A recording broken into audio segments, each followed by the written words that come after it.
Time I see someone on social media with a receding hairline, somebody's in the comments always mentioning strawberry mint oil. Use that strawberry mint oil. You need that strawberry mint oil, or it's another procedure, or it's another random oil. In this video, I'll explain whether these oils actually work from a scientific standpoint, what you can actually do to bring back your hairline, what is causing your hairline, and some things that have really worked for me. So make sure you watch to the end if you want to bring back your hairline naturally. And be sure to drop a like as you watch this video, because this might actually save you money. The hair loss industry is one of the fastest growing industries in the world, predicted to be worth 3.3 billion by 2029, with the hair loss surgery market predicted to be worth 24 billion by this year alone. Flights to Turkey are at all-time high. These flights are full.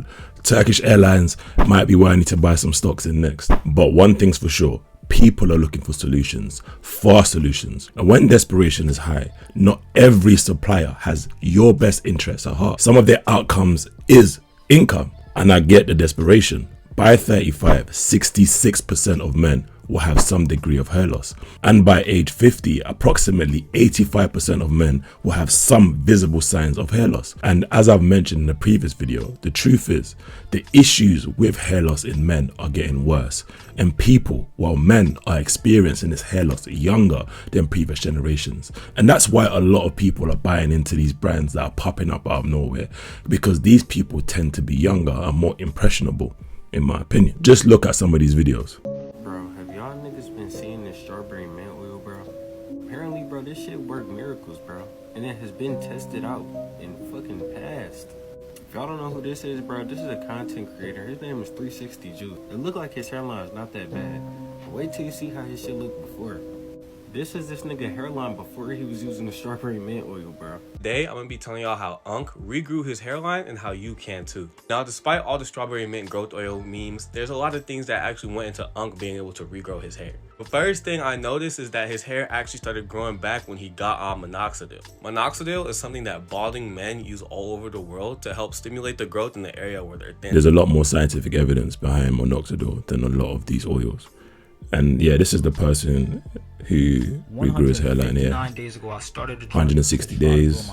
We are currently at day 160. It is day 1 prepping for my official hair transplant journey. So this is interesting, taking someone on a journey of your hair restoration, which I think is good. 2 weeks before your hair transplant. If you drink alcohol or smoke or do anything that's risky to your health, stop doing it 2 weeks prior to your hair transplant. Fun fact, waves are... So what you see there with that video is once the hair actually got cut off, you see where the hair follicles are. So the hairline didn't really grow back. There's elements of overgrowth that helped. Before I carry on, the strawberry mint oil was created by a good brother who makes excellent content. I think his content is brilliant.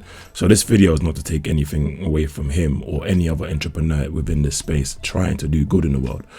I respect the hustle. You know, you can't knock the hustle, as Jay-Z said.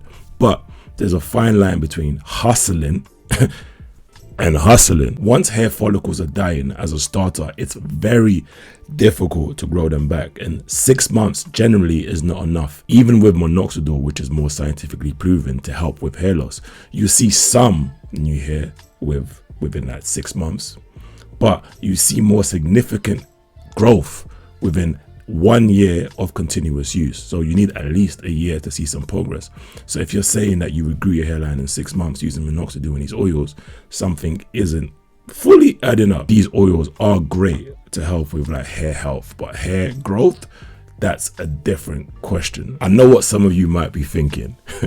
Yo, P or Unc, don't call me Unc, I ain't old enough yet. But you might be thinking I'm in no position to talk about hairlines, and to be fair, you're right. I've got a bit of a janky hairline. The right side of my hair has just never really grown since I was young. It's very weird. It's like a bit like that, you know, and I can go back to like preteen years and I can show you pictures on this. When I'm bigger, which obviously now I'm a bit bigger or chubbier than I've been previously, it's more prominent. or more obvious. And when I'm thinner, it looks less obvious because then my head is smaller and it looks more straight, if that makes sense. So when it comes to like hair loss, I look at my left side because my left side of my hair tends to be more normal. So if I'm experiencing issues or bouts of hair loss, they tend to be in these corners where it gets a bit janky and I lose hair in specific points. So what happens with me is that I get these bouts of hair loss and then I work on it and then it comes back, but it comes back slower. So it's a very slow process. And at the end of this video, I'll share exactly what I've done to help bring back my hairline. Because if you look at 3 months ago, here's where I was. And if you look at me now, here's where I am. So I'll share some key things that may or may not work for you, but it adds value to me. But bear in mind, 80% of hair loss is genetic. And you know what, in my opinion, some hair loss is genetic. Like you do have a genetic predisposition, but this does not necessarily mean expression will happen. So it doesn't necessarily mean that you are guaranteed to get hair loss. In my opinion, there needs to be a change in lifestyle, which leads to the mutation of the gene or expression of the gene, which leads to your hair loss. And science, to some extent, tends to agree. Science will tell us that it involves many genes, and the hereditary element or the predisposition is just that, it's a predisposition. Here's a quick jewel for you, and for this jewel, definitely drop a like down below. One of the most well-known things that will ensure that you lose your hair and get some male pattern baldness is sugar. And I'm guilty of this, and I'll talk about it later towards the end of this video, my personal journey. But this study conducted in China shows us that consuming high sugar sweetened beverages is associated with a higher risk of male pattern baldness. Essentially, increases in sugar increases your risk of getting that male pattern baldness. So cut the sugar to preserve your hair follicles. Sugar essentially causes you to have poor circulation. And once your circulation is affected, it becomes difficult for your blood to reach all the way to your hair follicles, delivering nutrients, delivering blood or oxygen, which potentially can lead to your hair follicles dying out. Bear in mind, your brain, your head, is the furthest organ away from your heart. So there's a lot more place or a lot more ways for it to travel, which means it needs to be at a good level, and sugar negatively impacts that. And what do we consume more today that we didn't consume in previous generations?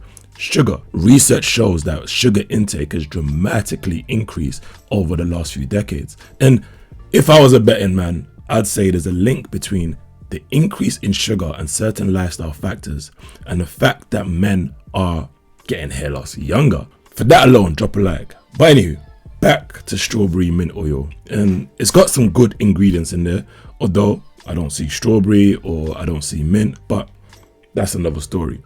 It's got key ingredients like rosemary oil, batana oil, vitamin E oil, castor oil, grapeseed oil, appleseed oil, and biotin. So here's a quick summary. Well, rosemary oil can be beneficial, potentially helping reduce or block DHT.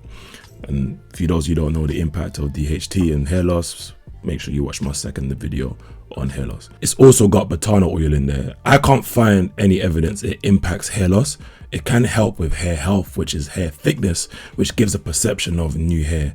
But hair loss itself, I can't find any evidence in there. And then it's got vitamin E oil, and I'm assuming this was added in as a carrier oil, as the only studies on the impact on vitamin E in hair is when vitamin E is ingested, which increased the blood flow within the body and thus helped with blood and nutrient delivery to the brain. But topically, it can help with scalp health, which if your issue is maybe something to do with your scalp, then potentially can help with hair loss. Castor oil is good, you know, especially for general health. Grapeseed oil in itself, it can be good too.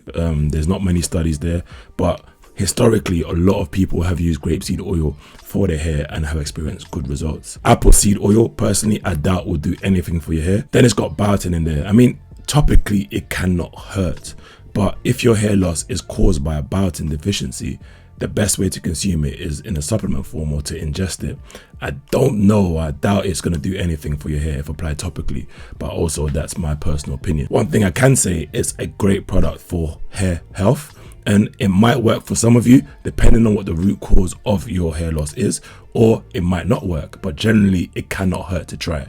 But before we dive into oils, and I suggest some oils you should actually try and use, a root cause analysis should be done. There's something now called PRP injections, which are very, very popular for hair loss. And this is where blood, which is high in plasma, which is the liquid part of your blood, and something called platelets, that play a key role in healing. This blood is taken away from platelet rich areas and plasma rich areas and ingested into your scalp. And this is to help with new cell generation or new hair follicle generation, which is proven to help promote hair follicles and prevent baldness. But here's where it gets interesting. It only actually works if the blood is rich in platelets. So it needs to be high in platelets to be effective. So some people already might be somewhat deficient. And if we dive into the fastest way to increase your platelets, it's to eat nutrient rich foods. So there's a dietary element when it comes to healing, recovery, and platelets. So this tells me that PRP is solving for nutrient delivery and is solving for the right amount of blood / oxygen reaching your scalp to promote hair growth, which essentially takes us to square one, or helps us understand the importance of a root cause. Because you might know, as I mentioned before, the brain furthest from the heart, so blood flow and nutrient delivery is key. And some of us are deficient in the nutrients, hence why some people don't have enough platelets and key nutrients that you require delivered to your hair follicles, things like vitamin B2 or riboflavin or biotin or folate and B12. Well, B12, especially B12, because basically I say all that to say a root cause analysis can help you understand why the hair loss is coming in the first place. If it's purely genetic or there's things that your lifestyle is causing. So for example, key studies that I would do if I was to really try and tackle my hair loss, I'll do an intolerancy test. I would also do a testosterone test to understand my levels of testosterone or free testosterone within the body. I could also do a deficiency test to understand if deficiencies are the root cause. And that way you know exactly what you're dealing with and where to start from. So back to my personal journey when it comes to hair loss. And for me, my hair growth or hair loss comes and goes, and I know the key factors that determine this.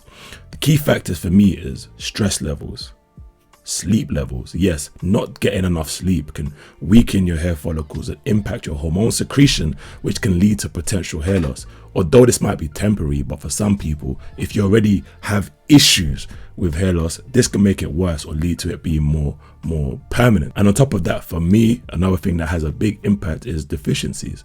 If I'm not getting enough B12 or if I'm not getting enough iron, potentially this can have an impact for me. So that's my personal root cause. You need to find out what yours are, because for me, I say there's a 70, 30, 60, 40 chance that I'm gonna get an M, fully M one day. Touch wood, I don't get it, but that's also potential. And if we understand that 85% of men will experience hair loss in general by the time that they're 50, it's not a case of reversing it, it's about slowing it down. I'd rather that at 50 than when I am my age now, obviously 21. So over the last 4 months, I've been growing it back. You know, it's been growing back slowly, but if you look over the videos that I made this year, you'll see my progress. At times it's very janky, at times it's straighter, at times it looks like it's progressing, at times it looks like it's getting worse. Those are the different stages of hair growth, and it takes a while. It's a long journey, about roughly a year. I can lose my stuff in about a couple months, but it takes me a long time to get back to where I previously was, and I'm working on that. It's all natural. I don't use minoxidil, but maybe one day, maybe. Unlikely. I want to exhaust all natural methods first. I take herbs for my body, which, as you all know, if you watch any of my videos, are key. And here are some of the key hair oils that I use. And these are oils you should look into yourself. We've got saw palmetto oil, which is a good DHT blocker. We've got pumpkin seed oil, which is one of the most powerful oils, in my opinion, for hair loss. And I take this both by drinking the oil and I apply it topically. I also have caffeine oil. And some of these come pre-mixed. And if you want the actual products that I use, go follow my Instagram at Dungabook and DM me. I'll send you a list of products that I use. So yeah, caffeine oil, which is powerful. It's very good for hair loss. Topically, of course, I don't drink coffee. Panax ginseng oil. Wait, studies back this one. It's powerful. Aloe vera, powerful. Black castor oil, powerful. In my opinion, a bit more powerful than a regular castor oil. We've also got burdock oil. Powerful. To be honest, I should just make a hair oil. You know, if I can't beat the hustlers, I gotta join the hustlers. I'll call mine the Cali Pack oil, you know, because that ish there is fire. But yeah, look into those oils and see if it matches the root cause analysis that you've done, and that's the reason for your hair loss. If you want to learn more about herbs, get my herb course, a lot of key game in there, and then watch this video where I dive deeper into hair loss and the root causes to help you get your hairline back. Peace.